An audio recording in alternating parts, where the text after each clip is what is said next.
This is the Lone Crater YouTube. We hope this video helps. In this video, I will show you how to replace a Miata head gasket. First, ensure you have all the right tools, like a good torque wrench and a reliable gasket scraper. Safety is key, so begin by disconnecting your car's battery. Then, drain both the engine coolant and oil completely. This crucial preparation sets the stage for a smooth and successful repair, helping you avoid common pitfalls.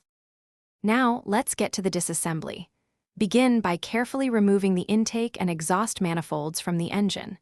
Next, follow your Miata's service manual to loosen the cylinder head bolts in the correct, specific sequence. Once all bolts are out, gently lift the cylinder head.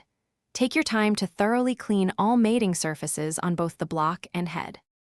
With the surfaces clean, it's time for installation. Carefully position your new head gasket onto the engine block, ensuring it's oriented correctly. Then, gently lower the cylinder head back into place, making sure it aligns perfectly with the gasket and dowel pins. Finally, torque all the head bolts to the manufacturer's exact specifications, following the recommended tightening sequence. You're almost there. Reconnect all hoses, wires, and any engine accessories you removed, ensuring everything is secure.